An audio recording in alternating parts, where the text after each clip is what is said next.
Happy Halloween, YouTube land, and I just want to make this really quick video here comparing Friday the 13th with Halloween. The next video I'm going to do is the review for the next movie I watched off of this Hillbillies and Hatchets DVD set that I got a couple years back. But before I get to that, I just want to acknowledge the fantastic video, that unboxing video of that Halloween set back there, okay, that Aaron Pin did. We both pretty much got it the same day. And I'm pretty sure all the other folks out there, like Spy the Movie Guy and everyone, and Mind Your Horror is going to get it. But check out his video. He does a very thorough, in-depth unboxing of that set right there. He showcases both sides of, the opposite side of that, which has beautiful art here, and there's also beautiful art on the other side of, like, the street. So check it out. I'm going to somehow try to figure a way of taking out that paper backing slip while still keeping that shrink wrap on. I don't think that's possible. I may have to take the whole shrink wrap off. I don't know. What do you guys think? Should I just keep it the way it is? Aaron Pin says that it's well worth taking it all off. But yeah, he goes in depth with with all the features, the cuts, the actors, the commentary, everything. It is the most extensive, expansive, unboxing of any kind of set that I have ever seen. So give Aaron Pin much love. Subscribe to his channel. Check out that unboxing video that he did. When I did mine, I neglected to mention all that, but that's mainly because I didn't know what to expect. He was the one, kind of like last minute, where he kind of pointed me in the direction of what all was going to be in there. So I didn't really know what I was getting into. I just mostly compared the older releases of Blu-ray, the covers, comparing it to the new ones back there, and I just went over some minor things that I liked about it.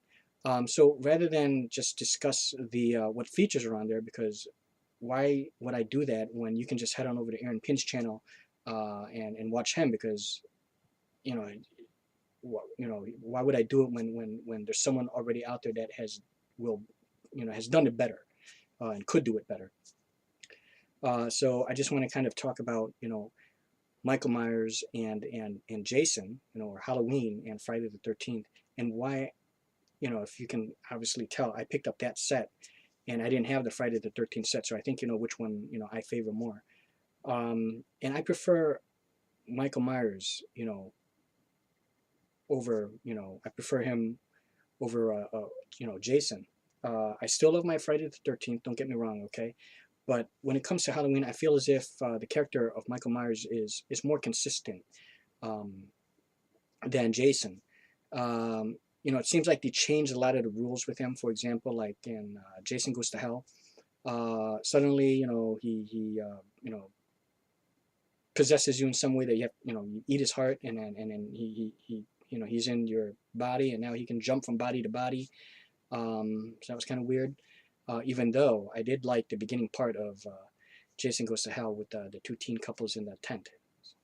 Hot scene. But anyways, Michael Myers, he never went to the, he never got frozen, went to the future, and then went up to space. That never happened to him. So, nothing goofy happened to, nothing goofy like that happened to Michael Myers, or took place like that. Nothing goofy like that happened in any of the, the Halloween franchise. Of course, then you have the Freddy versus Jason. Michael Myers was never in any kind of versus thing, which I still would not mind mind seeing that. If there was they were supposed to be a Freddy versus Jason versus Michael Myers versus Ash. That never happened, but I know they did that storyline in the comics, which I haven't read yet. But that still kind of would be cool to see. But they never, I don't think a movie like that's gonna take place. I don't think they're gonna do that anymore. They went through it already. And of course, who doesn't love seeing two major monsters clash? Like Frankenstein versus Dracula, or Frankenstein versus the Wolfman. Okay, things like that. So it's great to have seen Freddy versus Jason. That was cool. But I think that with Michael Myers, I believe, because I remember the second one when Loomis went to his old Michael Myers' old room where he was where they kept him, on the chalkboard. It was like a whiteboard or a chalkboard, I can't remember, but he wrote the name Sam Hain on there. And we, of course, know Sam Hain from well, I originally know him from the real Ghostbusters animated series. There was a character Sam Hain, Pumpkinhead, and then of course the Trick or Treat anthology, which the second one's coming. Um, so he worships him, and Sam Hain, he's a badass, love him. So that's what's really cool. He worships someone. This guy has structure. Okay, he may be a killer. Okay, but he's a man who's cursed. He's got his priorities. He's well aware of what he's doing. He has a mission. Okay, what he wants to do, and then he goes out there and he does it. Jason is just an uber zombie. You know, that's all he is. Okay, and then there's all those inconsistencies with that. With that franchise. So that is why I prefer Halloween. More. Now, of course, there are inconsistencies in the plot lines in Halloween as well. With the whole Jamie Lloyd thing, and then killing her off, and then in H2O, it never took place, and then you have the retarded thing that happened where he got his head chopped off, but then it really wasn't him. In Resurrection, which I'm gonna have to give a watch again. Who knows? Maybe I might like it a little bit more better. Just like how you, Aaron Penn, you liked Halloween 5, better now. You actually like it now after you've seen that. I guess the remastering of it. But here's the thing with the Jamie Lloyd saga with 4 and 5.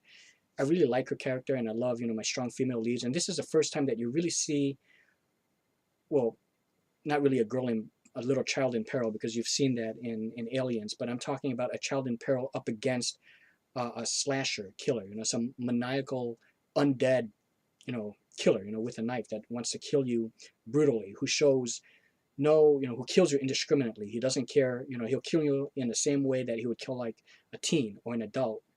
Okay, he's going after this girl.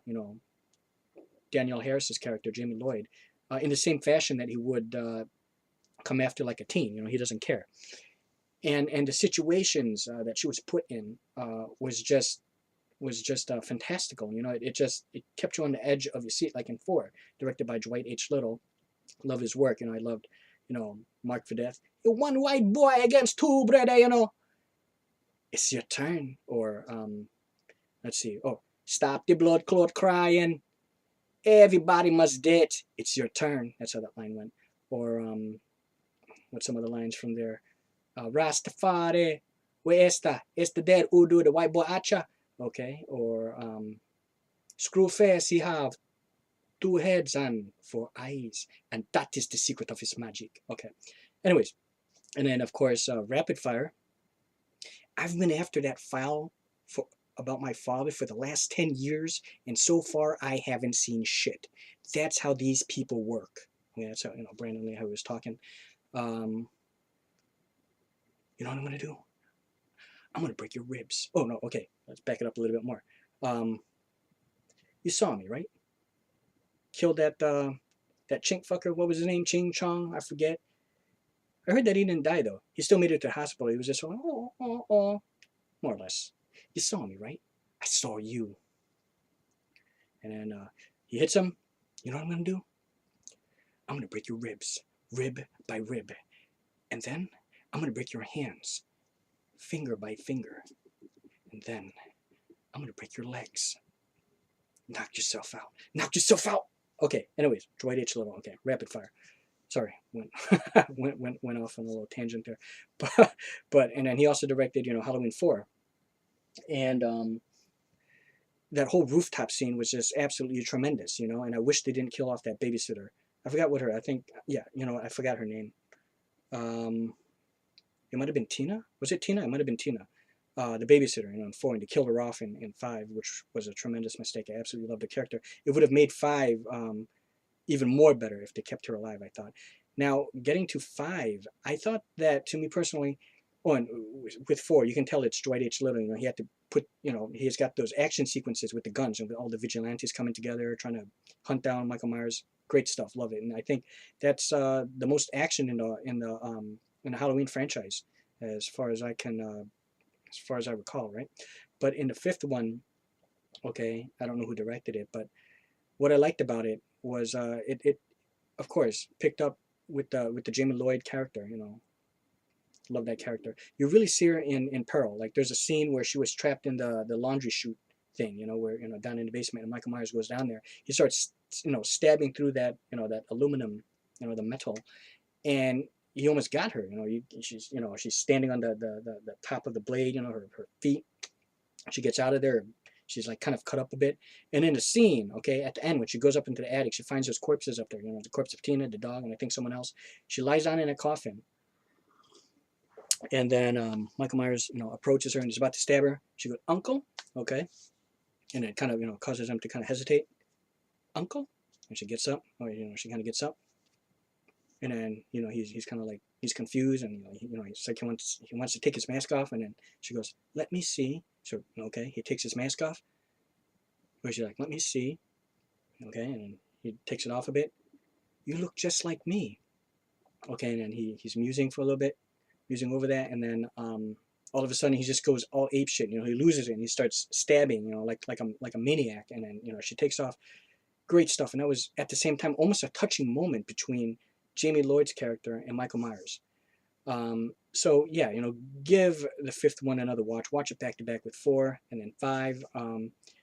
If you see it that way, sure, the plot was a little disjointed and the pacing was a little off, and it turned out to be, in the end, it was just like some typical slasher of Michael Myers just going around killing. If not for the Jamie Lloyd character, okay, that's what kind of separates that from your typical, slasher film where it's just, almost like a pointless plot, and like a dumb storyline. The Jamie Lloyd character, okay, and just the storyline with her, raises that by quite a bit. And then of course it ends kind of weird with with some guy with a Tommy gun, and I didn't quite get that. And he's part of some cult, which picks up with 6, which to kill off a character, which I think that was a mistake. That's why Danielle Harris didn't want to reprise the role, I believe, is because they killed off a character. She didn't want that to happen. Such a dumb way. I don't know exactly. I mean, somehow she got pregnant. I don't know if they used like some of Michael Myers' genes and then put it in her, and then she got pregnant that way. I can't remember exactly. I'm going to have to see it again, and I'm going to see the producer's cut of it. I do remember when I was watching it back in the day when I was like 16, 17 years old, and I was watching it with little Allison and Alex. Allison was just like 11 or 12 at the time. Alex was like 7 or 8, and we were watching it. I rented it on VHS, and it was a part down in the basement where Michael Myers took the guy and put him into the circuit breakers, and then his head got big, and then it blew up. And she's watching, and she's like this. "He blew up." I'm like, "Yeah, that's right." And then I explained it to her what happened. What happened, So I introduced her to the world of of Halloween and the character of Michael Myers. Yeah, I don't care. I showed the shit to you got to learn sometime. You got to learn your horror sometimes, right? So, anyways, there's my video comparing Halloween, okay, with the Friday the 13th franchise, and giving that shout out to Mr. Aaron Penn, whom you absolutely have to go check out his unboxing video. Happy Halloween, guys. Thank you guys for watching, and farewell.